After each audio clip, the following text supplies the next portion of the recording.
So you're saying that the only healthy thing on this whole burger you fried? That's exactly right. Let's see what we got in here. This is kind of sexual. Oh my God. What do you think? It is literally a castle of organ meats. There's only one way to do this, and this is to get into it. That's right. I like your thinking. Oh yeah. That is looking tasty. I'm psyched for this right now. I've got some new beer for us to try today, okay? Love that. So, a beer from a local brewery called Dovetail, good friends of mine. This one is a really unique beer. I don't know if have you ever had a Rauch beer before? Never. Rauch beer? So Rauch in German means to smoke, so they actually use smoked malt. Wow. Mm-hmm. Wow. Yeah, I recently took a trip to Scotland. It really has a lot of Scotch feel around it, really kind of leaning into the lifestyle of the Scots. So, Are you thinking like haggis lifestyle? You need kind of like that organ meat, that blood, maybe some blood sausage. Oh, love. Let's do hamburger. Hamburger sounds good. All right, I'll be back. Cheers.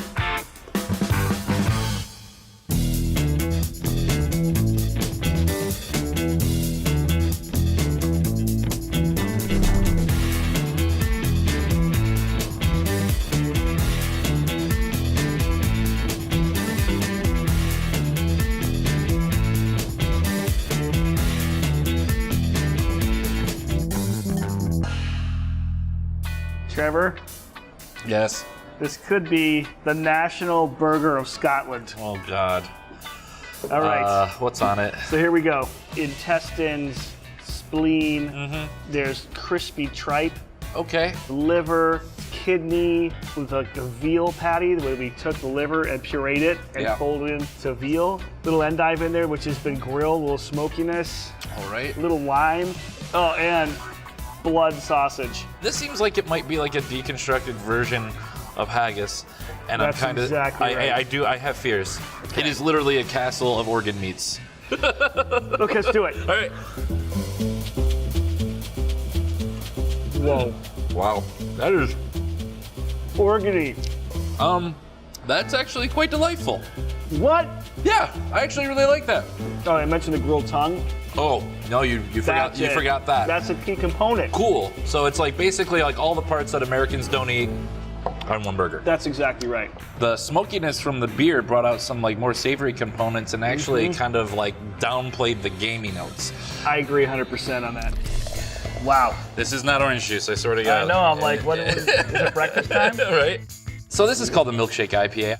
This is not a style. It is basically a really, really thick, really, really hoppy, sweet. There's actual lactose sugar added to it, which is unfermentable, so you get all this crazy amount of sweetness. A ton of mango, and then a ton of vanilla. So what you're left with is something that's gonna be kind of like, imagine like an orange dreamsicle. Oh, sure. Kind of thing. Anyway, it's a really weird beer. You smell the mango right off the top. Totally. Do you use like fresh vanilla bean? Because you get that like waxy fresh vanilla kind of like thing like on the finish. And you'll taste it right off the top too. It's gonna taste like fruit juice, then vanilla, then hops. It does kind of even have like the pulpiness of juice, which is interesting, and that actually comes from the hops. There's two different kinds of hops there. There's some Galaxy and Azaka in this one.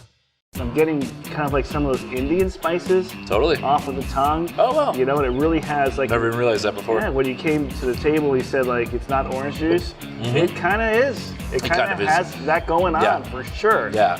I'm just gravitating towards kind of like that Indian, spicy, full of like kind of like tandoori. Oh yeah, for sure. You know, that's where I'm like heading with this. Classic pairings, man, for beers, and it makes complete sense, is Indian food. Exactly. It's got everything that beer loves. It's got spice, it's got fat, it's got richness. I want an Indian burger. Can you make me an Indian burger? I got you covered. Awesome. I'll be back. I'm gonna eat an Indian burger.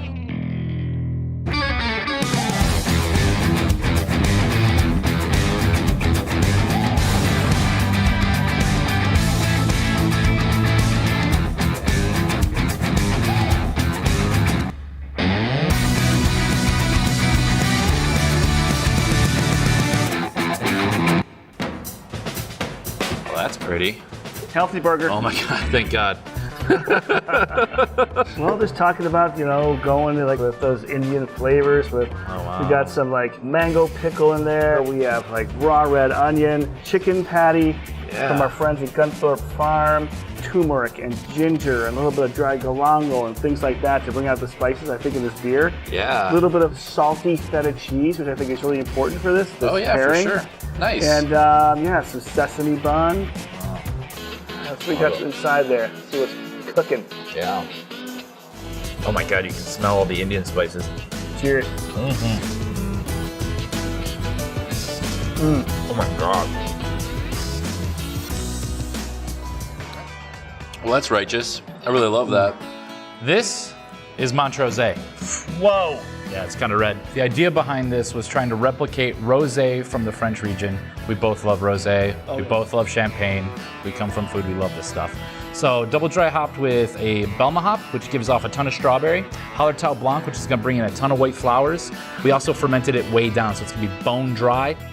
Think almost like brie, strawberries, a little bit of richness, but a huge pop of acidity at the end. Awesome. Try it. Let me know what you think. Cheers. Cheers. What a great nose. That dryness at the end is like awesome. Yeah. I love that for like summertime. Like right now, I'm thinking like pickles and like not just like American style or German style, but Japanese. There's a little bit of residual sweetness to like bring out that strawberry in here. I love the whole idea of like maybe like a little bit more fatty kind of like burger. I'm thinking I'm gonna go there. Yeah. Kobe. That's What do you think?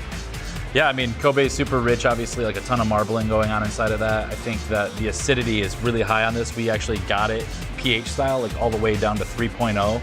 So it's like super acidic, so it'll definitely cut through a lot of the richness.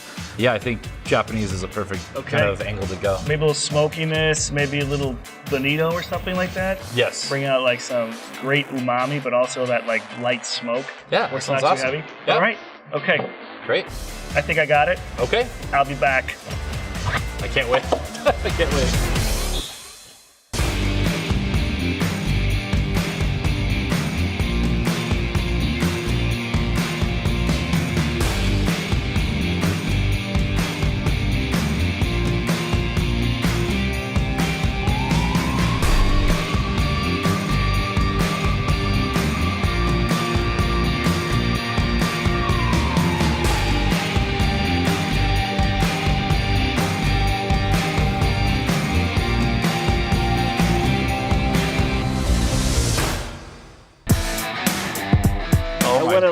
Crazy. Here it is. It's gargantuan. We have Kobe beef, Yep. tonkatsu Berkshire pork, Yeah. nori. Yeah. We have a little bit of kumquat koshu, which is fermented citrus peel, smoky bonito flakes, sesame bun, and I had to put, since it's like rosé, and it's so great with spicy food, shishitos from the garden. Holy crap. Let's see what we got in here. This is kind of sexual. Oh my God. What do you think? There's only one way to do this, and this is to get into it. That's right. I like your thinking. Oh, look at that juice, how juicy that is. Oh yeah. That is looking tasty. Yeah. I just love how all that's coming together right now. All right, my dude chef. Look at that. This one might actually look a little bit familiar, as this is a beer that we made for when the Cubs won the World Series. Cheers to that. Yeah, cheers to that, because go Cubbies, right? That's right. So this is a Maibach called Goat Destroyer. Nice. Destruction of the curse of the goat, which you and I know about. That's right. Because also Bach also means goat. So What? Yeah. I didn't know that. Yeah, so it was an old German brewery called Urbach, and then eventually got kind of forever christened in history as a real style. This one, it looks really clear. It looks like you could crush it, but it's still like 7% alcohol. So if you're about to go into a game and you need to like load up before, spending like whatever it is, $10 on a beer, you can load up with a few of these bad boys. Now, this one was always about the malt.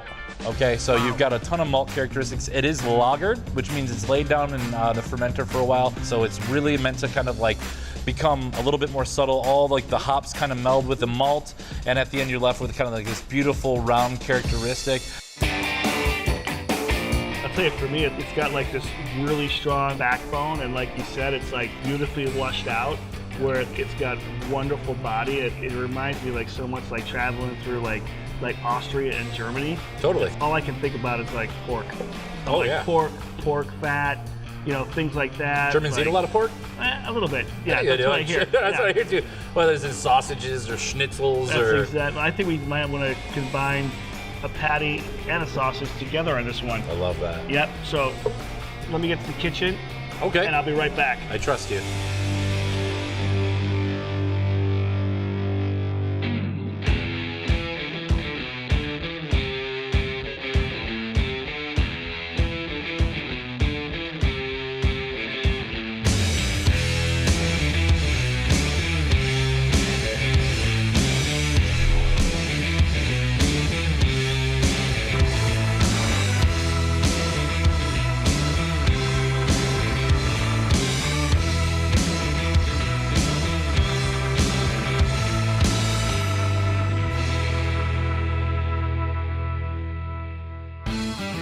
All right, Trevor, get your German game on.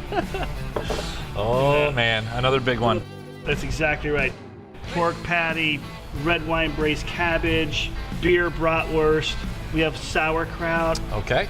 and crispy shallot with Okay. homemade beer mustard. All right. Typical warm German potato salad. Those All are right. what we got going Crack it on open. here. Let's see what it looks like. The reveal, The as it were. reveal. What's going on in there? Nice. Sausage. We got everything happening there right now. Well, it's freaking beautiful. Let's see what we got here. Oh my god. Man, that coriander really comes out. If I go to any German restaurants in Chicago and I got this, I'd be like, this is really German. Yeah. I'm psyched for this right now. This is Della Kolsch. Great name. Thank you. This beer was literally brewed as a classic style Kolsch beer, okay? This neighborhood, they wanted something crisp, they wanted something clean, something that they could drink many of, super sessionable. You can crush 4 or 5 of these bad boys and still have a night ahead of you. I made this for the common American working man or woman. The idea here was to take kind of some really high quality German malt, let it attenuate all the way down, basically let it dry out, crisp, clean finish with like a nice kind of malt backbone and a little bit of hoppiness like they do in Cologne, Germany. This is awesome. This reminds me of like summertime, like being in the backyard, Sunday gardening, like A patio pounder. Exactly. I think I got it now. Okay. So let me be back, and Okay. I will see you soon. I'm gonna take this with me. You should okay? take. You Just should for a take little this. inspiration. There you go.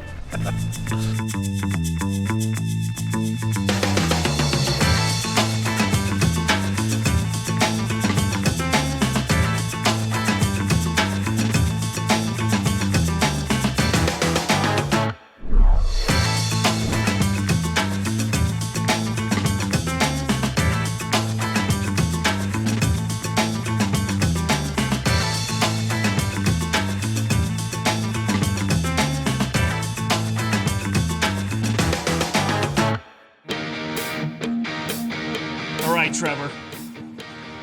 We're talking America right here. Merrick That's- Burger. Yeah, they're American and very Midwest looking. That's it's right. freaking huge, man. Do you make small Exactly. product or no? So we have like double patty.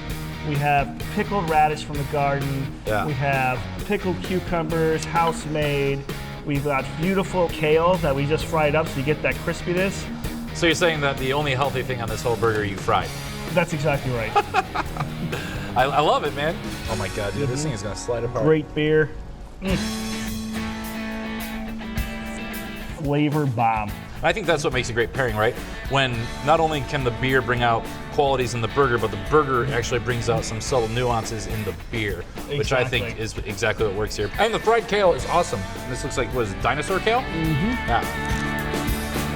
The vegetables kind of like giving into, I think, the malt. Exactly. I think that's what's happening, is where it's like kind of like the kind of nice firm malt backbone pairing with these vegetables. It's just so I good. love that. Like you said, like when we drank it first, I'm like, this is really light, crushable like summer. Yeah. And then when you get it all together, it's like a great pairing that has body enough to stand up to something like this. Like Yeah. a double burger with like Mornay sauce, fries. You get everything going on. I love it. And the beer still can work. Hell yeah, dude, good job. To you. This is great.